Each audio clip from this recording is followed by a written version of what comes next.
Salut à tous, salut à toutes, bienvenue sur le plateau du talk show Le Phocéen en direct avec ce soir une émission où on va évoquer le match évidemment de Salzbourg, les matchs à venir, bref l'actualité olympienne pendant 1 heure. On commence tout de suite avec le sommaire de cette émission. Je vous le disais, l'OM s'est passé par la petite porte face à Salzbourg, qualifié à la 2e place de son groupe. Bounassar de son côté a commencé à faire taire les sceptiques sur son poste d'arrière droit, on en parlera dans cette émission. Comment être bon sans Thauvin et sans Payet? C'était le cas contre Salzbourg et ça n'a pas été glorieux. Et puis ce match contre Saint-Etienne qui arrive dès dimanche, puisque vous le savez, on est dans le marathon de l'OM, le marathon de décembre.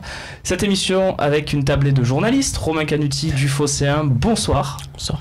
Et Clément Chailloux, aujourd'hui en France, Le Parisien. Dès que vous voyez un bon article sur l'OM dans ce journal, c'est signé Clément Chailloux. Salut Romain. Ça va? Ça va, écoute. Tu n'as pas beaucoup de voix ce soir, on m'a dit. Non, j'ai eu un petit peu froid au vélodrome hier soir arrivé. Tu as hurlé sur les actions de Bounassar. Exactement, voilà, je me suis enflammé devant ce match passionnant et du coup, la voix un peu cassée aujourd'hui. En face de nous, deux invités, Bernard Bosquier, le légendaire, stopper libéraux. Libéraux stopper, libéraux seulement. Bernard, toujours un plaisir de t'avoir. Et là, c'est un match en plus particulier pour toi, OM Saint-Etienne. Tu connais ça sur le bout des doigts et tu vas nous donner ton avis évidemment sur cette rencontre. Et Arnaud Chabert, bonsoir. Préparateur physique des Comores, non pas sélectionneur comme j'ai dit la dernière fois. Bonsoir à toi. On aura une partie aussi sur la prépa physique, donc c'est intéressant d'avoir ton point de vue. On commence, messieurs, dans le vif du sujet avec cette 2e place de la poule I de l'Europa League. 8 points seulement pour l'OM. Regardez le classement. Si on t'avait dit, Clément, que l'OM n'aurait que 8 points dans ce groupe, est-ce que tu l'aurais cru? Non, c'était un groupe qui sur le papier paraissait quand même très très abordable. D'ailleurs l'objectif à la base c'était quand même de finir premier. Garcia l'avait annoncé. Là ils finissent avec 8 points sur 18, c'est même pas la moitié des points prenable et d'ailleurs c'est le plus faible total de points pour un second pool. Je crois qu'il y a le Partizan Belgrade aussi. Et le EK Athènes, mais personne n'a fait 2e avec moins de points que l'OM cette saison, donc ce qui prouve que c'est pas une très très grosse performance. Est-ce que c'est honteux, Bernard, quand on est l'OM, d'avoir seulement 8 points dans cette poule? Non. Pourquoi? Parce que en bout de course, il y a une qualification. Alors après, qui va se rappeler dans 2 mois, dans 3 mois, comment a joué l'équipe? Qu'on arrête avec des histoires comme ça. C'est vrai que quand on voit le match d'hier, c'est pas une super équipe qu'on a vue. Mais l'idéal, c'est de tirer le pompon pour passer le tour. C'est ça le plus important. Après, on ne se rappelle plus. Qui se rappelle des matchs il y a 1 an, 2 ans, 3 ans? Personne. Donc là, on devrait faire attention aussi à ça. Hashtag Live Talk, juste si vous voulez intervenir, réagir à ce que disent nos invités, leur poser des questions pour les questions-réponses Facebook, le forum et Twitter, évidemment. Romain, vas-y, je t'en prie. Je te rappelle que le Portugal est passé en poule à l'Euro en terminant 3e de son groupe sans gagner un match. Voilà, c'est vrai et là, on s'en rappelle plus. Je pense que juger un parcours européen tant qu'il n'est pas fini, c'est un peu comme juger un match à la 70e minute. Il faut attendre. C'est vrai que si derrière tu tires un gros, on va parler j'imagine du tirage, mais si derrière tu tires un gros, que tu te fais sortir en 16e comme c'était le cas il y a 2 ans contre Bilbao, à ce moment-là tu auras un souvenir global moyen de cette campagne et tu te diras c'est pas moi ce qui me gêne dans ce tableau-là, c'est surtout la colonne but marqué. T'en as marqué 4 en 6 matchs. C'est ça, moi, qui me dérange le plus. Arnaud, sans langue de bois, c'est décevant quand même de voir seulement 8 points pour l'OM dans cette poule, quoi. C'est décevant, mais après, faut pas oublier qu'il faisait tourner. C'était un peu le jeudi soir, c'était un peu le match des remplaçants, comme on peut le voir en Coupe de France, mais vu que là, c'était l'Europa League. Donc décevant, oui et non, parce qu'aujourd'hui, tu fais jouer tes remplaçants et finalement, tu t'en sors quand même, entre guillemets. Est-ce qu'on peut comprendre, messieurs les journalistes, quand même la frustration de nombreux supporters pendant ces matchs, justement, du jeudi soir? Mais c'est partout, hein. Moi, j'ai regardé quand c'était à l'extérieur. Alors, exception faite de Lyon, je trouve que Lyon, il faut le reconnaître, on les aime pas, mais il faut être honnête. Ça a joué quand même, il y a eu 2-3 matchs plutôt sympas, là, la réception de Limassol, ils sortent quand même d'une poule leur match à Everton aussi. Mais c'est vrai que tu regardes tous les autres matchs en Europe, les stades sont quasi vides. Voilà, cette compétition, il faudrait réfléchir parce que cette poule, ça séduit absolument personne. Et je me mets à la place de joueurs, quand tu sais que tu peux te qualifier. T'es un joueur, t'es dans la poule de Salzbourg, Guimaraes et Konyaspor. tu sais que derrière il y a 2 matchs, tu te dis bon on fait 2 victoires, c'est bon, donc le match tu l'abordes pas terrible, jusqu'au bout t'es toujours un peu maintenu, et on l'a bien vu le jour où l'OM a été dans le rouge, c'était à Konyaspor dans les 10 dernières minutes, ils ont marqué le but qu'il fallait. Bon messieurs, vous savez ce qu'on va faire, on va se projeter sur le tirage au sort justement pour voir si la compétition va devenir plus belle, parce qu'on l'a compris dans vos propos, elle n'intéressait pas à la fois Rudy Garcia, elle n'intéressait pas le public. On va voir si à partir de février-mars ça peut être plus joli.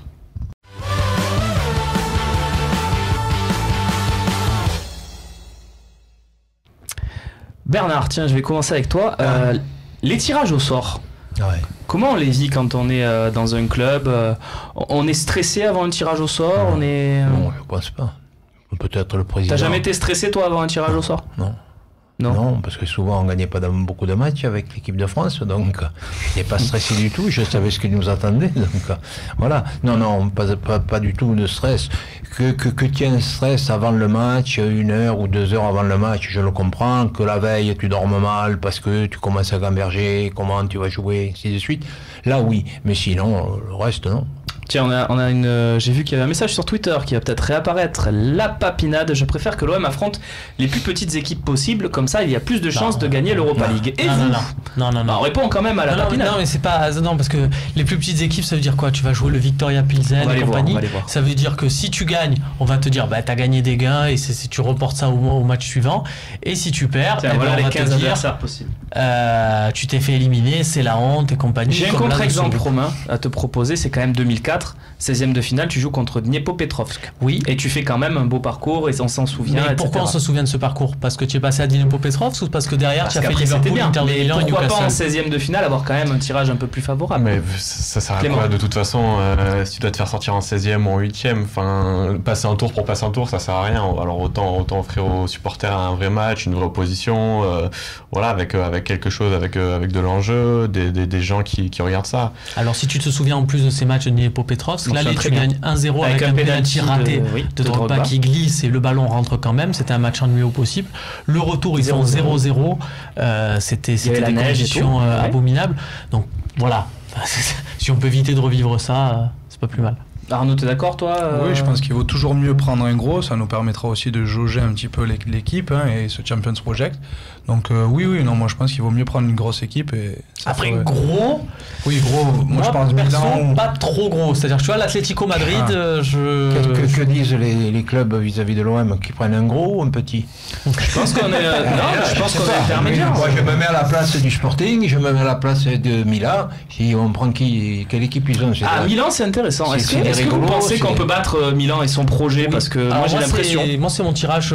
Tiens, on va faire vos tirages, Romain. Moi c'est mon tirage préféré, ça serait le Milan AC, parce qu'en fait ils se sont pas du tout bien en championnat, et donc du coup avec cette Coupe d'Europe ils savent pas trop comment la jouer à fond, c'est pas ce qui va sauver fondamentalement leur saison, donc ils vont patauger un peu là-dessus, et donc voilà, c'est pas forcément une équipe qui sera à 100%. Moi ça m'intéresse de les jouer. Et il y aura surtout un vélodrome plein. Si on dit on a la réception du Milan AC, c'est un vélodrome plein au match aller, c'est très important. Clément, ton tirage favori, on va revoir les 15 possibles adversaires. 15 parce que Salzbourg, évidemment, on peut pas les prendre. Certains à la rédaction cet après-midi ne comprenaient pas pourquoi il y avait que 15 comme RH. On dira pas plus. Relations humaines. Clément. Le Milan, ça peut être cool, oui, pour des raisons même extra-sportives. Voilà, ça fait. T'as pas le droit de dire le même. Il y a toujours une belle histoire, mais sinon, moi, j'aimerais bien l'Atlético, et pour un peu la même raison qu'évoquait Arnaud tout à l'heure, c'est qu'on verrait l'OM, face à une grosse équipe, voir ce que ça vaut dans un match européen. On a vu Marseille très bien jouer contre le PSG, montrer des choses à domicile, donc ouais, une double opposition contre Atlético, et puis c'est pour ça que les joueurs veulent jouer la Coupe d'Europe, je pense aussi, c'est pour des gros matchs. Arnaud, trop de choix. Il y a le choix. Arsenal, parce que ça a toujours bien joué au football, et puis ça fait la Ligue des Champions quasiment chaque année, à part cette année. Donc, ils sont prenables, Arsenal? Largement, mais ça reste une très belle équipe quand même. Je pense qu'ils sont largement prenables, tu as raison, dans le sens où ils font tourner en Coupe d'Europe. Eux, c'est clairement affiché. Ils ont des joueurs qui ne jouent que la Coupe d'Europe. Walcott, Giroud, Wilshere. C'est des mecs qui ne jouent que la Coupe d'Europe. En championnat, ils ne jouent pas. Et la priorité, clairement, d'Arsenal, c'est la Première Ligue. Ce qui peut se comprendre quand on voit les gains des places en Première Ligue. Donc je pense que les rencontrer en quart ou en demi, c'est peut-être pas une bonne idée parce qu'ils vont commencer à se dire bon ben on y est, on va la gagner. Comme Manchester l'année dernière. Par contre, les jouer en 16e, c'est le moment pour les prendre. Bernard Bosquier, c'est quoi le tirage idéal là, pour l'OM? Non, moi je ne ferai pas de tirage idéal parce que je me méfie de tout le monde, des grands, des costauds, des petits, donc tout dépend. Il y a un match que tu aimerais bien voir ou pas dans cette liste quand même? Pas spécialement, non. Je voudrais voir surtout l'OM contre une équipe ou même si c'est une équipe un peu plus faible que les autres, trouver du rythme, trouver des possibilités de marquer des buts et tout ça, oui. Parce qu'un jour ou l'autre, ils vont tomber sur un grand. C'est le tour suivant, et puis après c'est l'autre tour où il va rester des costauds.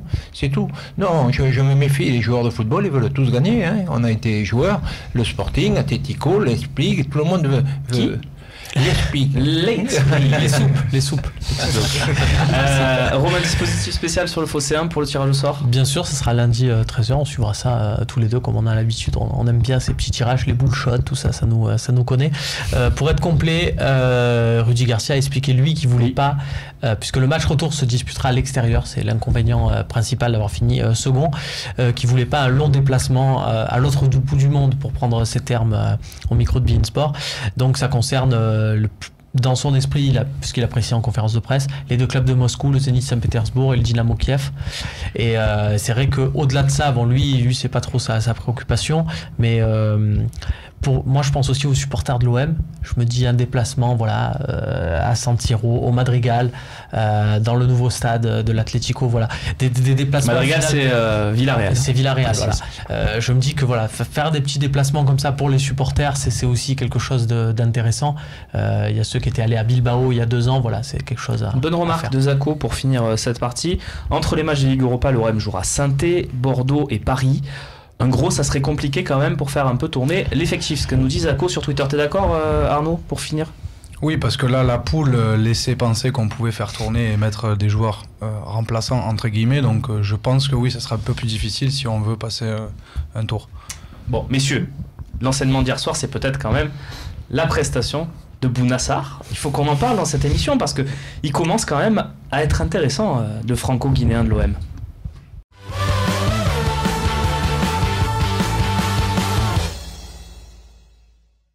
Et oui, Bouna Sarr, Phocéen du match, élu par les lecteurs du Phocéen et par la rédaction du Phocéen.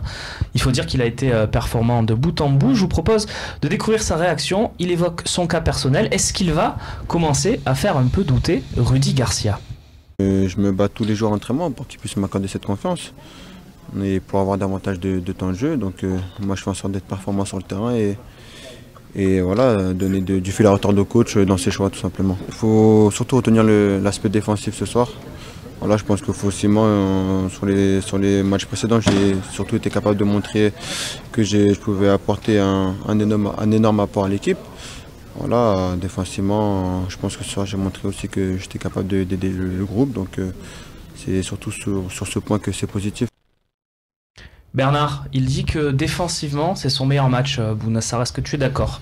Il a été bon défensivement dans ce match? Oui, mais on a vu des joueurs comme lui déjà jouer en attaque et puis revenir derrière, être très bon. Je vais citer un exemple, c'est Djorkaeff.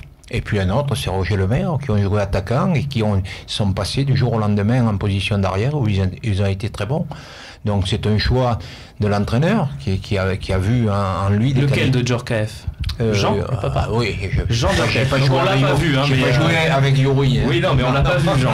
Mais d'accord. Maintenant, c'est Ohan, voilà. Petit-fils. Et donc, oui, donc toi, tu es pas surpris par sa réussite parce qu'il je suis pas surpris dans la mesure où l'entraîneur voit son comportement sur le terrain. À l'entraînement, qu'on le veuille ou non, c'est là où tu vois les différences. C'est là. Moi, j'aurais jamais de le voir de l'extérieur opté quand il a joué arrière la première fois. J'ai dit mais qu'est-ce qu'il fait arrière? Il joue attaquant, son poste c'est attaquant. Donc il a dû voir dans son jeu des éléments positifs pour le faire jouer arrière. On en connaît, Romain, qui ses premiers matchs de préparation nous ont dit non. Bouna Sarr arrière droit, il faut arrêter, c'est impossible, On les a lus, ces messages. Oui, mais beaucoup au de gens le final, pensaient. Hein. Lui-même n'avait pas l'air très convaincu d'ailleurs au début. Je sais pas si tu te rappelles, il en avait parlé après le match amical contre l'Étoile du Sahel à Martigues. Oui. On lui a posé la question, il était là, oui bon, si le coach veut me faire jouer là, je jouerai là, est-ce que ça me plaît, je sais pas. Et au final... du moment que j'ai du temps de jeu... C'était vraiment le discours classique, langue de bois. Et on a l'impression que lui-même il prend de plus en plus de plaisir quand on le voit passer, il se rend compte qu'il arrive à faire des bons matchs, qu'il arrive à prendre son couloir et à participer au jeu offensif, ce qui est son boulot à la base, et je crois que ça lui va plutôt bien. Ah, une excellente question qui va animer le débat, messieurs, puisque c'est celle que j'allais vous poser, et elle est partagée par Meshdi sur Twitter. Pensez-vous que Bounassar puisse devenir titulaire au détriment de Sakai? Alors là, c'est la grosse question, parce que petit à petit... Question de l'entraîneur qui juge. Mais toi, tu en penses quoi? L'entraîneur, on ne va pas toujours se reposer sur un match, il faut attendre quand même 2-3 matchs. Tu le trouves meilleur que Sakai ou moins bon? Moi, je le trouve très bon. Je trouve les deux arrières qui sont très bons. Amovi et Sakai, je les trouve bons. C'est tout. Donc, c'est mon opinion. Oui, non, bien sûr. Mais donc, si tu devais choisir Sarr ou Sakai? Je ne peux pas dire, si je le vois jouer 2-3 matchs où il est au-dessus du lot, je dis oui. Pour l'instant, si je vois jouer Mbappé, je le prends parce qu'il me démontre que si, que là-bas. Donc, je ne peux pas savoir d'un coup dire il a joué contre une équipe, je n'ai pas de réclamer, mais presque. Donc, bien dans le micro, Bernard. Comment? Parle bien dans le micro, s'il te plaît. Il faut regarder dans 1, 2, 3 matchs. Oui, il va peut-être le maintenir. En tout cas, Sakai, il va le prendre comment? Donc, oui, après. Non, parce que c'est pas forcément comme ça qu'il faut le voir aussi. Moi, j'avais quelques réserves avant le match sur le positionnement de Sakai à gauche. Je trouvais ça pas si mal, et au final, je me dis, on fonctionne peut-être avec 3 joueurs pour 2 postes. À savoir, et c'est là où Bounassar gagne aussi du temps de jeu, à savoir que Sakai peut aussi doubler le poste d'Amavi. Et donc à ce moment-là, cette fameuse urgence, cette nécessité incroyable de recruter un latéral, et apparemment, on l'a entendu aussi sur le dernier mercato, les dirigeants de l'OM ont mal préparé le coup, ont fait un mauvais mercato parce que ils n'avaient pas recruté un latéral de substitution. Au final, on voit qu'il n'y en avait pas forcément la nécessité, et que cette capacité-là à promouvoir Bounassar va permettre aussi, par exemple, à Christopher Roquia de prendre le temps d'être pleinement intégré au groupe en étant la doublure d'Amavi, et qu'en attendant, tu as cette solution-là qui va satisfaire tout le monde parce qu'elle va aussi donner du temps de jeu à Bounassar. Toi, sans langue de bois, un gros match là. Et pourquoi j'aurais une langue de bois C'est une façon de parler, c'est dans les questions journalistiques qu'on dit souvent ça pour avoir une bonne réponse. Oui. Romain, si tu devais choisir sur un gros match, voilà, admettons le retour à Paris dans 3 mois. Sarr ou Sakai? Ah, mais Sakai.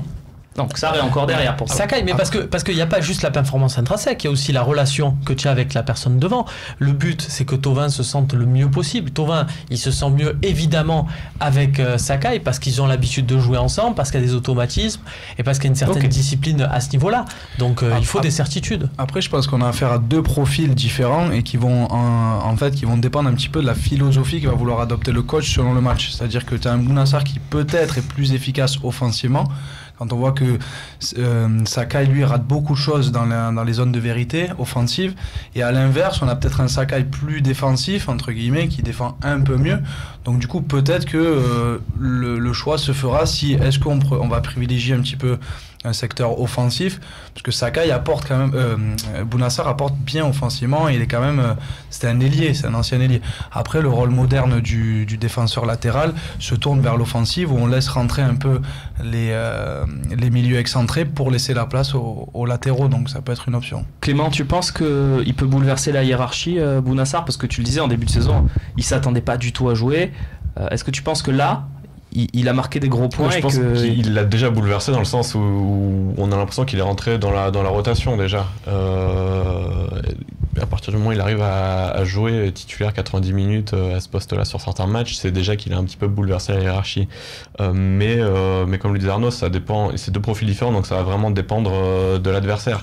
Si tu joues contre Paris, forcément tu vas demander à ton latéral de plus défendre, et à partir de là, Sakai a prouvé plus de choses défensivement que ça. Si tu reçois Metz au Vélodrome, c'est différent. Attention quand même, pas trop s'enflammer non plus avec Bounassar.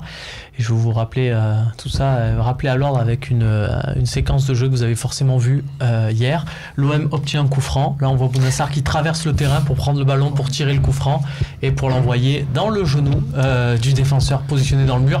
Donc voilà. Il a appris avec Payet. Voilà, non mais il a fait aussi les pas comme Payet, là, et reculé, les jambes écartées, là et compagnie, tout ça pour tirer dans le genou. Voilà, c'est pour ça permet aussi de dire ne nous enflammons pas trop. Tu les tirais les coups francs, toi, Bernard? Ouais. Tu les tirais mieux que Bounassar? Ouais, le plus important, c'est de les tirer et de marquer. De les tirer, c'est une chose. Je tirais que du côté gauche. Et puis, mais je frappais, je plaçais pas. Hein, je frappais. Bien sûr. On me passait sur le côté, je frappais. Voilà.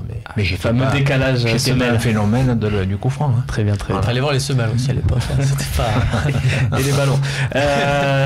On va demander, tiens, à ceux qui nous suivent, s'ils pensent que Bounassar peut prendre la place d'Hiroki Sakai à terme à l'OM. Donc, Bounassar peut-il dépasser Hiroki Sakai dans la hiérarchie? On aura votre réponse et votez sur Twitter, hein, bien sûr. On aura votre réponse à la fin de cette émission. Messieurs, hier soir, on a mal joué. Constat. Et on a aussi constaté que Dimitri Payet, mais surtout Florian Thauvin, n'étaient pas là au coup d'envoi. Donc peut-on être bon sans ces deux joueurs? C'est la question de la partie suivante.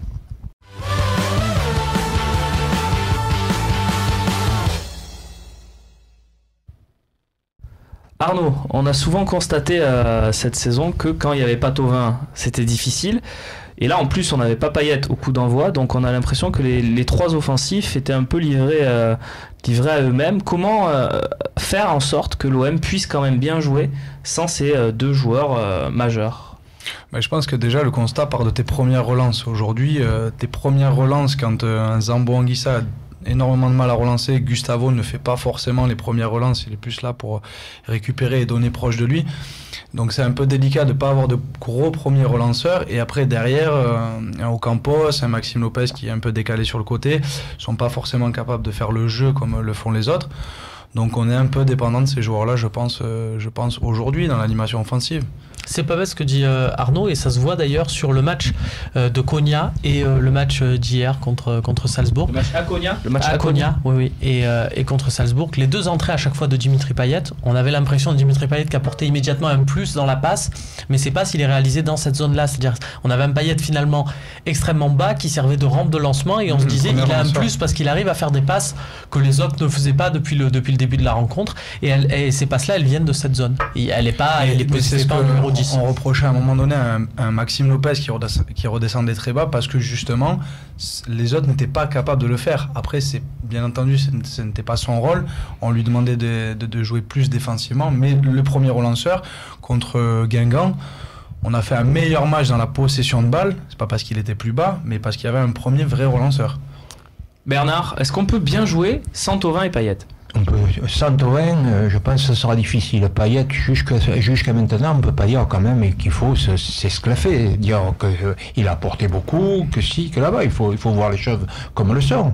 Donc, pour revenir au petit Lopez, quand il a joué derrière, c'est que quand tu n'as pas de ballon qui t'arrive des défenseurs et que tu décroches et quand on ne donne pas le ballon, tu es obligé d'aller chercher, de revenir derrière, donc tu fais du travail en plus. Okay. Donc, le rôle est important des défenseurs.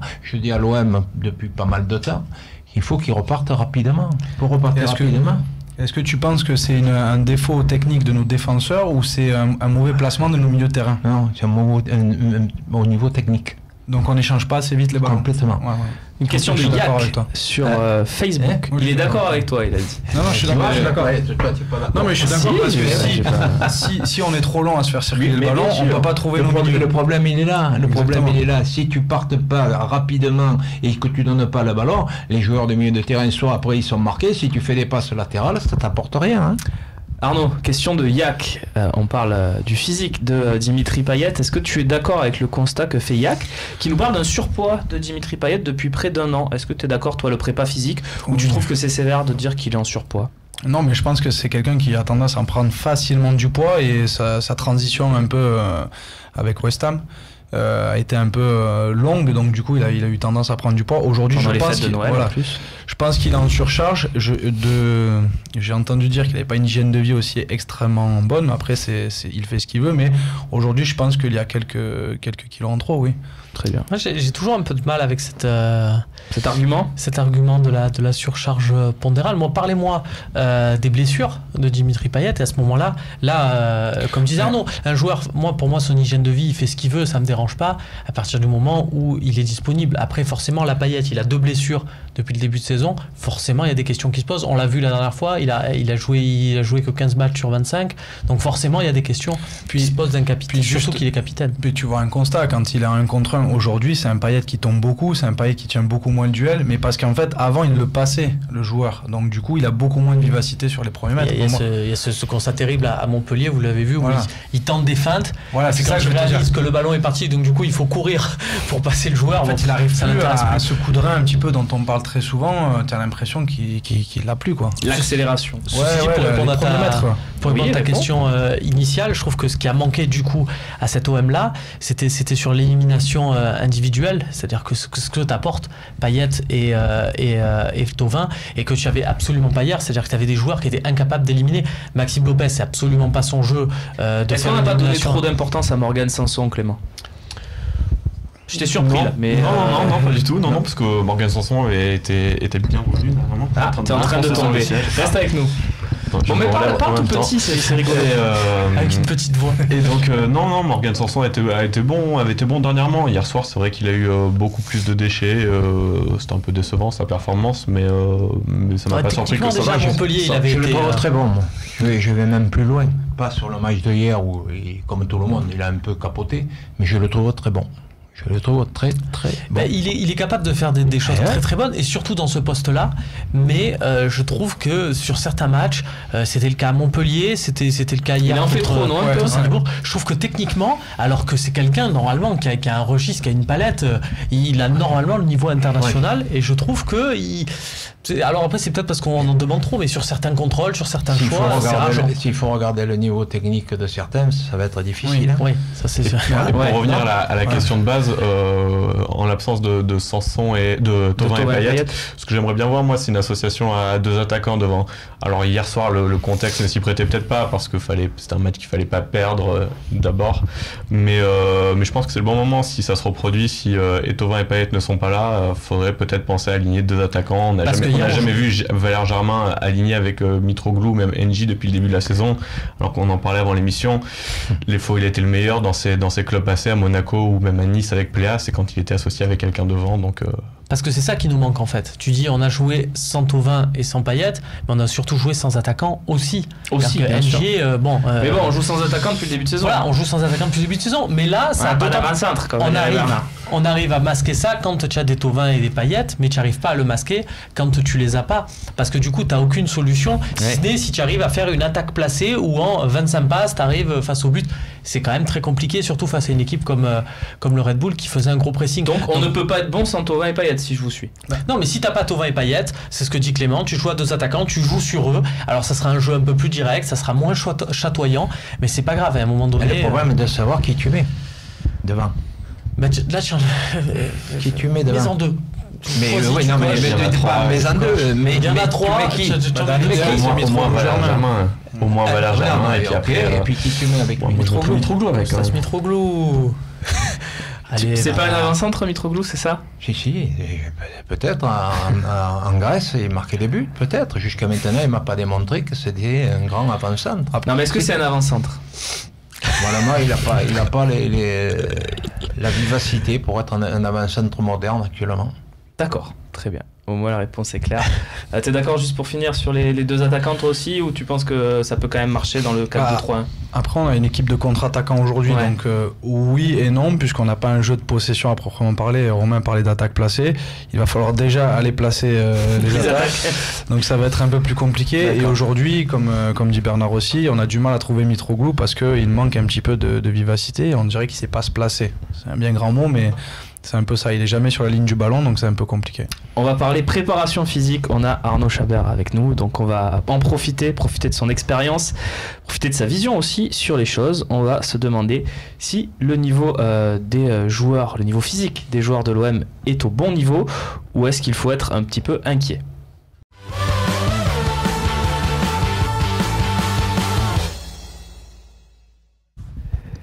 Oui, on n'a pas eu beaucoup de blessés aussi depuis le début de saison, donc on va parler de la prépa physique. Voilà, qu'est-ce que tu en penses globalement, Arnaud? Parce que c'est vrai que sur les dernières fins de match, on a quand même senti un OM un petit peu pioché.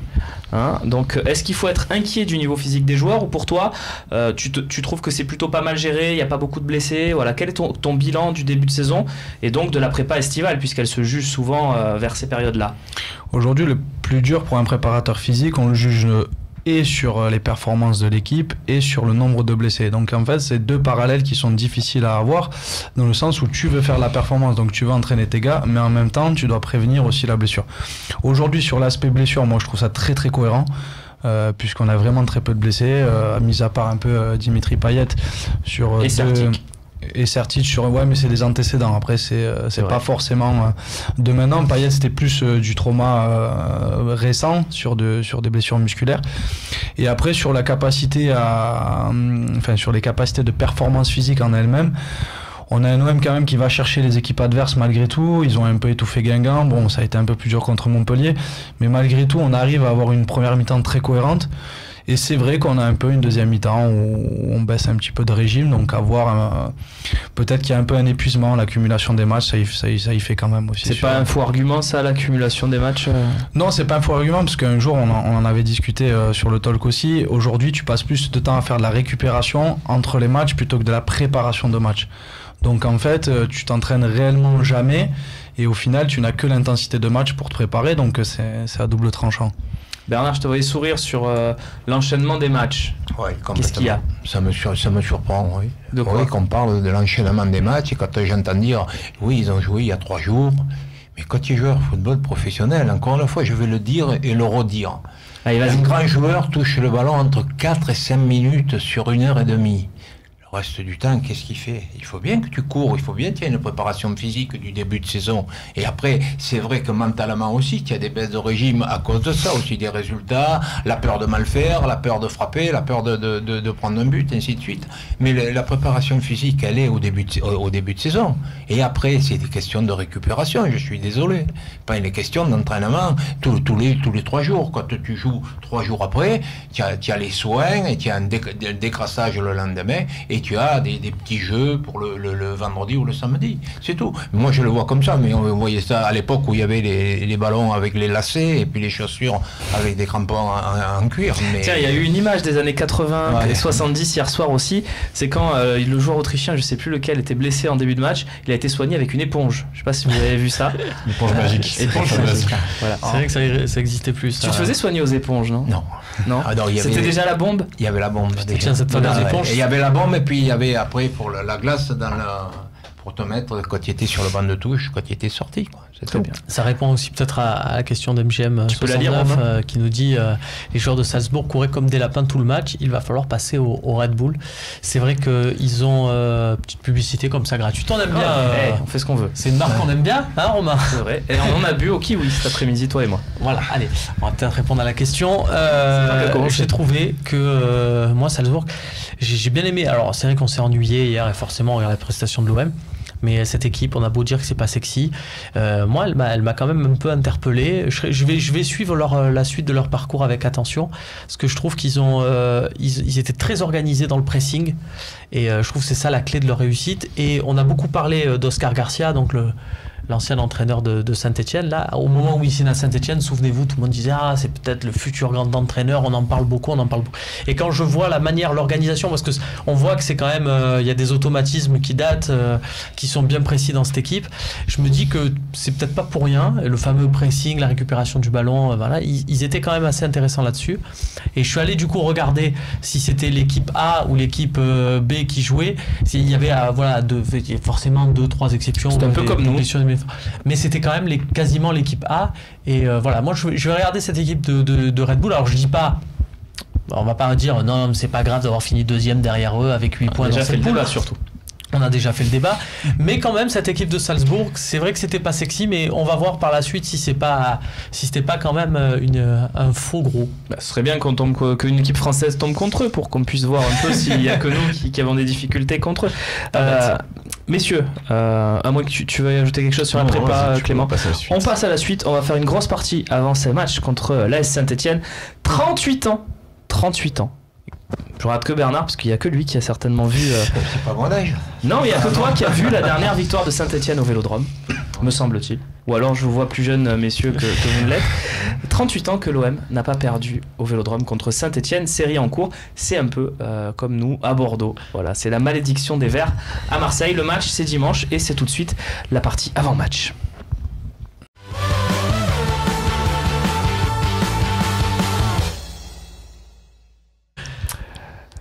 Et oui, Nicolas l'a pas vécu, il me souffle, moi j'ai 38, voilà. On a bien évidemment notre réalisateur Nicolas Chabert qui est né à peu près dans la période, mon cher Nicolas, de cette victoire des Verts.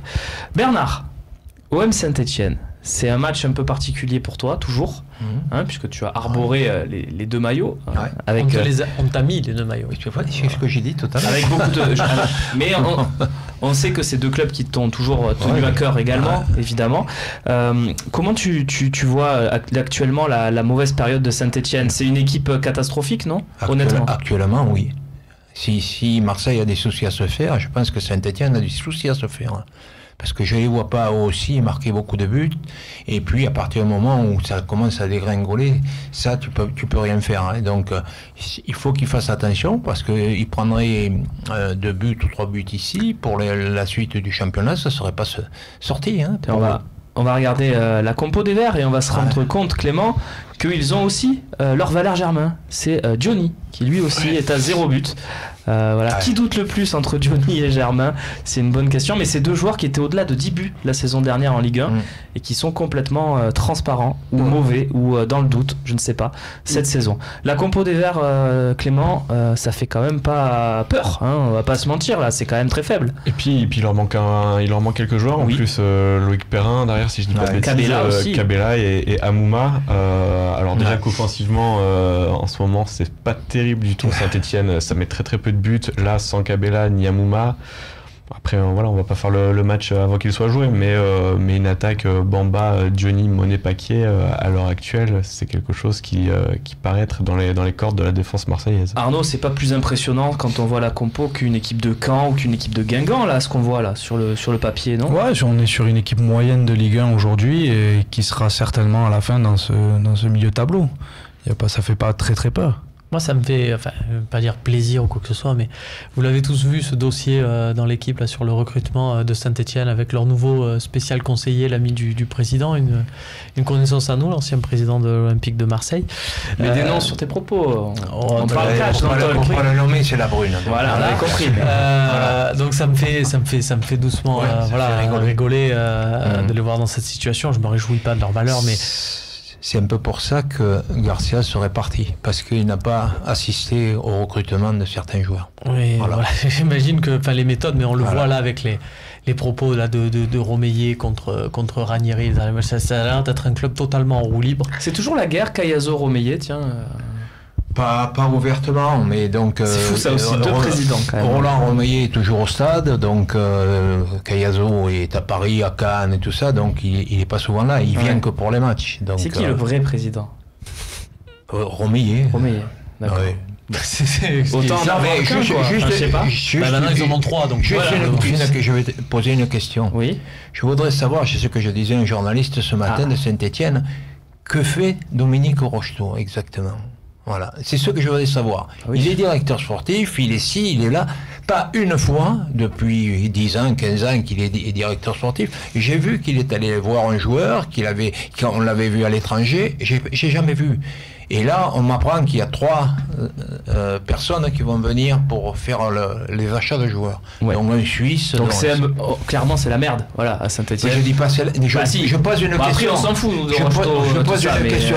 Tu es recruteur, tu es directeur sportif, tu vas voir un joueur. On me dit que tu es bon. Je vais te voir jouer plusieurs fois. J'étais en 89, 90 quand il y avait pour aller voir Morassic.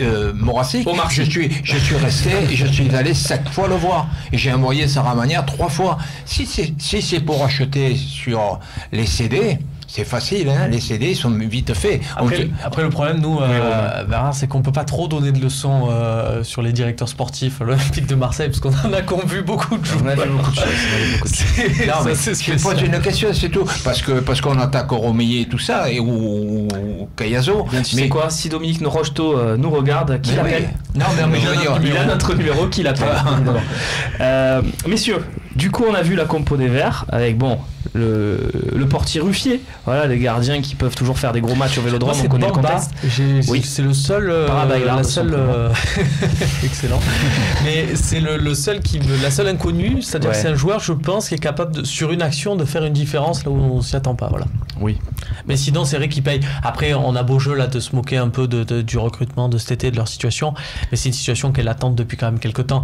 Selnaes, Soderlund, tout ça là, c'est ça qui les coule aussi. Hein. C'est pas faux. Il y a un manque de moyens global à Saint-Etienne, je crois, de toute façon. C'est pas le même budget que l'Olympique de Marseille non plus aujourd'hui. Tiens Clément, on va commencer avec toi, on va faire la compo de l'OM. Tiens. Le coach, c'est nous. C'est une nouvelle rubrique depuis quelques semaines. Vous êtes 4, vous allez devoir vous mettre d'accord sur le 11 à aligner pour l'OM contre Saint-Etienne.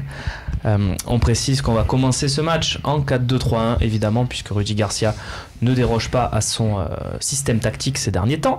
Donc le gardien, on est tous d'accord, ça sera Mandanda, évidemment. Clément, on va commencer avec toi. Qui tu mets arrière droit? Tiens. Je remets Hiroki Sakai sur ce match, puisque Bounassar a joué jeudi. Sakai aussi a joué jeudi. Il a joué à gauche. Non, je le remets quand même je le remets à droite parce qu'il y aura un peu plus d'opposition, je pense. Qui vote Bounassar? Alors Romain, oui, juste Romain. Pour compléter et être bien précis, bonsoir. D'habitude, là on enchaîne tous les 3 jours, donc on pense toujours des fois à ce match où ça tourne, notamment on a fait tourner en défense centrale. Là il faut penser que le match d'après, parce que l'OM jouera mercredi, et c'est un match de Coupe de la Ligue. Donc pour cet exemple, et ça vaudra pour d'autres postes, moi là je vais te dire Sakai sans hésitation, parce que je sais que Bounassar il jouera mercredi. Oui. Tu vois, donc Sakai. Qui tu mettrais toi, Bernard? Sakai. C'est bon pour Hiroki, qui sera donc, selon vous, titulaire. Voilà. C'est bon, c'est fait, c'est Hiroki, prépare-toi. Charnière centrale, toujours intéressant. Rami, évidemment, je pense que personne va me dire non. Il est bon, Rami, Bernard, à ton poste. Pourquoi tu me regardes? Parce que c'est le spécialiste du poste. Oui, il est bon. Là, depuis quelques temps, il est très bon. Rami, voilà. Donc, avec qui, Bernard? Tiens, avec qui? Rolando ou Abdenour? Ça te plaît, ça? Vous me posez chaque fois la question. Non, okay. Rolando, c'est pas ma tasse de thé, donc pour différentes raisons, parce que je trouve qu'il apporte pas, je trouve qu'il a pas de relance. Plutôt Abdenour, alors. Comment? Plutôt Abdenour. Voilà. Plutôt Abdenour. Romain? Rolando. Arnaud? Abdenour. Et Rolando, et contrairement à ce que disait Bernard, je trouve qu'il a bien plus de relance qu'Abdenour. Rolando, je le trouve meilleur, plus serein, balle au pied. Balle au pied, si c'est pour balancer les ballons devant, oui, il est bon, mais pour jouer les ballons dans les pieds... moins peur, moins frissonné que... Voilà, c'est relatif, voilà. C'est par rapport à Abdenour, pas... Vous savez ce qui se passe quand il y a égalité, c'est moi qui tranche, donc on sait déjà qui compose la charnière avec Adil Rami, évidemment Rolando. Capitaine même peut-être de cette équipe. Non voilà, Rolando, on maintient la confiance à la charnière qui marche depuis le début de saison. À gauche pour ça. À gauche, à ma vie évidemment, voilà. Pas de débat. Le milieu de terrain, on va mettre de suite Luis Gustavo, on va même pas réfléchir. Et puis on va voir qui on met à côté. Est-ce qu'on met Zambo ou est-ce qu'on tente un truc un peu plus offensif? Lopez par exemple, comme c'était le cas au dernier match où on redescend un peu Sanson. Qu'est-ce que vous faites? Allez, Arnaud. Moi je mettrais Maxime. Maxime Lopez. D'accord. Aussi. Ah, aussi. Ah oui, bien sûr.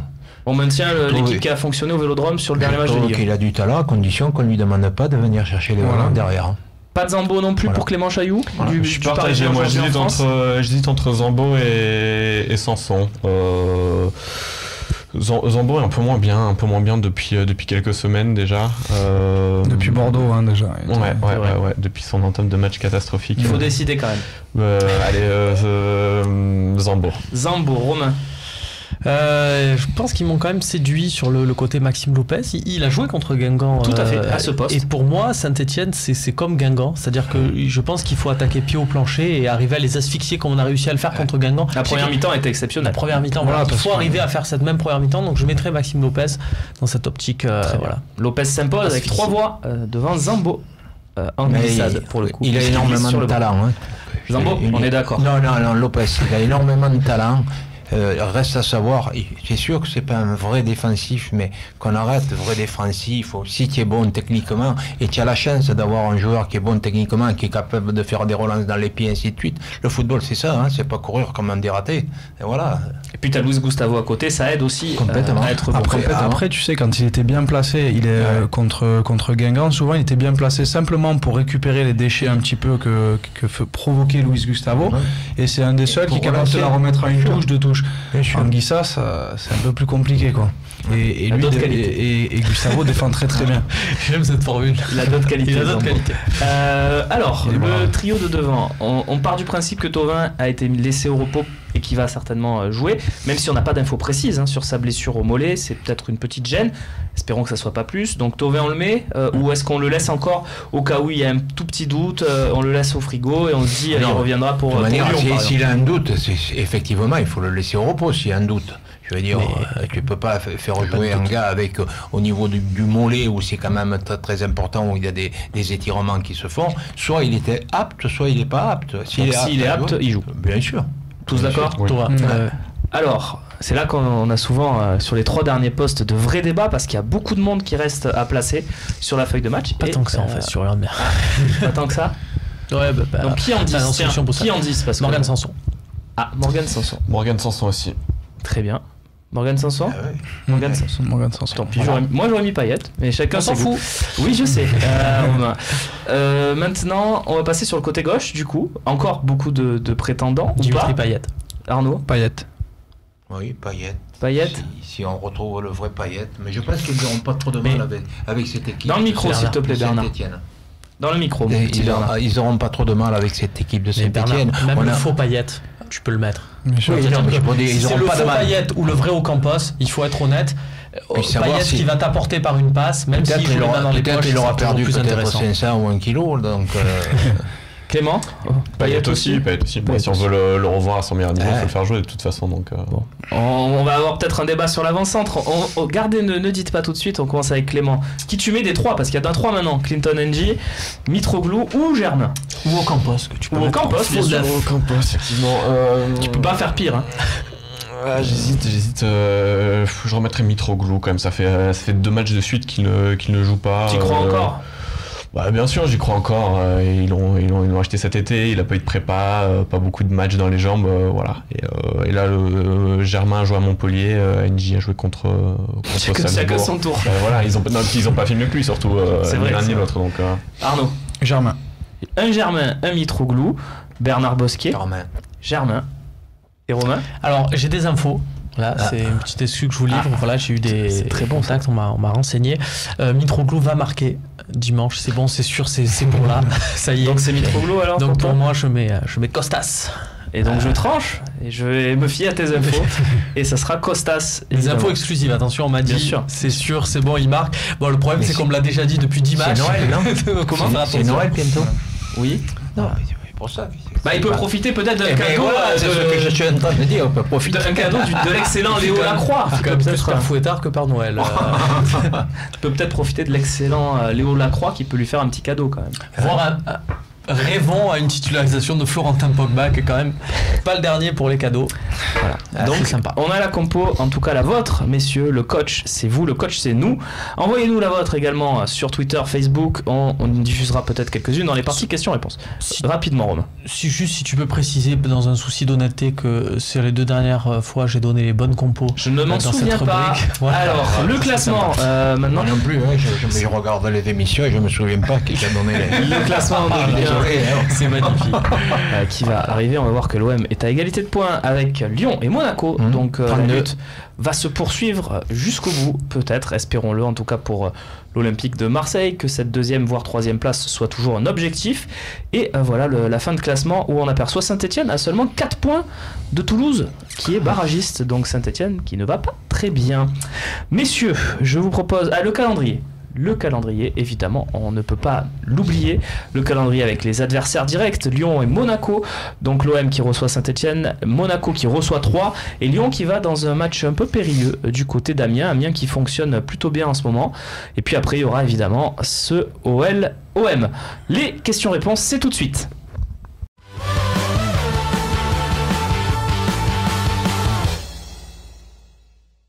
Hashtag LiveTalk, il reste un quart d'heure. Voilà, on est bien, on a le temps de poser nos questions à nos experts.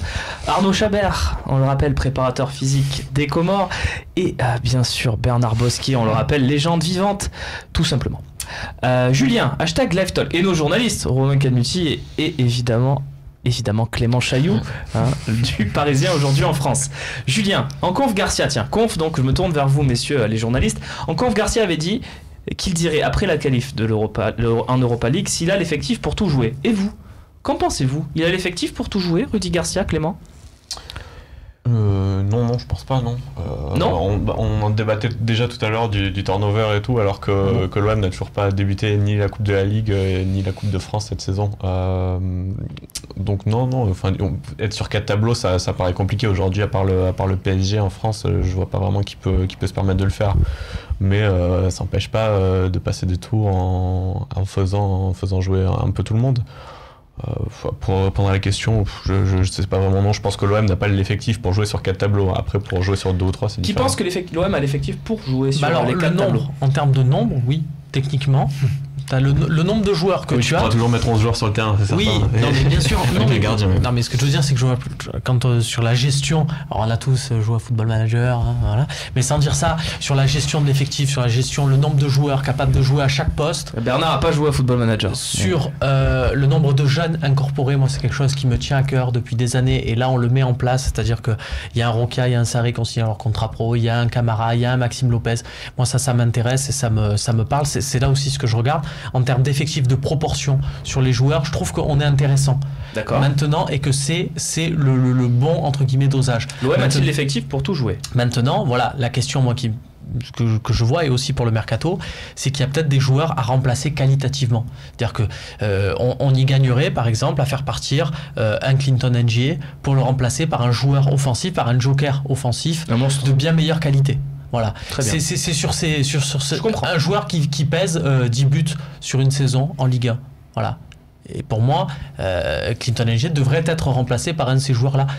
Mais en termes de quantité, il ne faut pas recruter pour recruter, se retrouver avec 30 joueurs, 3 arrière droits comme il y a quelques saisons. Je vais dire ce qu'on va souffler dans l'oreillette. Clinton N'Jie, il pourrait quand même les mettre, ses 10 buts cette saison, puisqu'il est déjà à 5. À 5. Mais on a compris l'argumentaire. Vous êtes d'accord, messieurs? On n'a pas l'effectif pour jouer toute la compétition, ou plutôt comme Romain, en nombre, on a quand même l'effectif et ça peut quand même faire jouer des jeunes. Qu'est-ce que vous en pensez? Tiens, Bernard, toi, on a l'effectif ou pas? Moi, je ne suis pas pour le changement, donc je ne peux pas être d'accord. Ah oui, toi, tu veux voir la même équipe à chaque fois. Je suis désolé. Pourquoi pas? Non, mais tu n'as pas à t'excuser. Tu joues avec une équipe, tu joues avec la même, tu as des automatismes, tu les crées pas, tu as un blessé, tu le sors.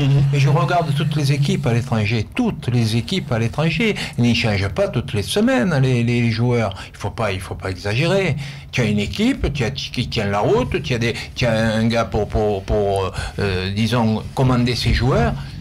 Et tout, c'est pas la peine d'être 38 à l'entraînement. On va voir ce qu'il en pense, notre préparateur physique, Arnaud Chabert. C'est vrai ce qu'il dit, Bernard, ou il y a quand même des nuances que tu as envie d'apporter à ses propos? Non, sur le principe, il a raison. C'est avec la répétition aussi que tu accumules un petit peu, une stabilité physique et technique aussi. Après, pour aller dans son sens, aujourd'hui, au-delà d'un effectif pour jouer toutes les compétitions, si tu dois garder une même trame, derrière, tu peux pas substituer tes joueurs qualitativement, comme disait Romain. Non, mais est-ce que parce que là, on va jouer 60 matchs si on fait le job. Ouais. On a les joueurs pour jouer 60. Enfin, les joueurs, ils peuvent jouer 60 matchs dans une saison? Non, mais un joueur peut jouer 60 matchs dans une saison. Aujourd'hui, moi, je pense. Rami, j'ai parti pour en faire 100. J'ai l'impression qu'il est exceptionnel un peu, Adil Rami. Ouais, mais aujourd'hui, pourquoi? Parce que aujourd'hui, je pense que le football, c'est un des rares sports où tu t'entraînes pas de manière intense comme le reste. C'est-à-dire qu'aujourd'hui, Usain Bolt, il te dit la compétition, c'est de la gnognotte. Parce que j'en fais tellement à l'entraînement. Et aujourd'hui, le football, c'est l'inverse. On en fait beaucoup en match et très peu à l'entraînement. Donc, un Adil Rami, il en fait beaucoup plus de son côté. Et ça se voit. Ça se voit parce que tu as l'impression que c'est une machine, mais aujourd'hui, les footballeurs, il y en a très peu, comme Adil Rami. Très bien. Et on le voit d'ailleurs, il y a des joueurs. Il y a Maxime Lopez, par exemple, qui en parlait hier en conférence de presse, qui disait qu'il avait un travail à côté, donc ce qui prouve qu'il renforce. Il a un travail à côté. C'est bien, j'ai compris. Voilà, qui bosse à côté. Juste, je suis désolé sur cette question d'effectif. C'est pour ça que moi j'attends beaucoup du mercato aussi de l'Olympique de Marseille, parce que on n'a pas un besoin de recruter à n'importe quel poste, mais voilà, s'il y a une opportunité d'améliorer l'équipe, il faut la saisir. Et c'est aussi pour ça que le tirage peut être intéressant, parce que si tu as une affiche attrayante, ça peut aussi servir dans cette optique-là. Voilà, ça peut aussi servir dans cette optique-là. Non, tu recrutes pas un joueur sur un match. Non, le mec va pas venir parce qu'il dit ah putain il y a un 16e de finale à jouer avec l'OM. Tu joues Milan AC, ça prouve que tu as peut-être envie de la jouer cette compétition à fond. Voilà, c'est peut-être jouable aussi d'avoir un joueur qui sait qu'il a besoin. On est dans une année pré-mondiale, voilà, il y a des joueurs qui ont besoin de fenêtres. Qui veut répondre à Kieran Lampard sur Facebook? Jardim a annoncé que la priorité de Monaco cet hiver est de dégraisser l'effectif. Un joueur vous paraît-il pertinent ou accessible? Alors la dernière fois que Monaco nous a vendu un joueur, il est toujours chez nous. Voilà. Et il est bon cette année. Ouais, peut-être pas au prix qu'ils nous l'ont vendu. 7, combien nous l'ont vendu? C'était 7, mais quand tu te dis 7 pour Campos, moi, on parle complément d'effectif, voilà. Je sais pas si c'est une bonne idée. Enfin, voilà, s'ils veulent se séparer d'un joueur, c'est peut-être pas bon signe. Après, ils en ont Falcao, beaucoup. on prend. Falcao, on prend. Un petit Thomas Lemar aussi, par exemple. Coutinho. Toujours servir. Et je crois que si on prend Lemar, on grille tout le reste du budget OM Champions. Mais pourquoi pas? Pourquoi pas? Et Ghezzal joue? Ghezzal joue très peu. Mais donc c'est un joueur que je récupérerais. Ah oui. Bon, ils viennent signer en même temps chez eux, donc je vois pas.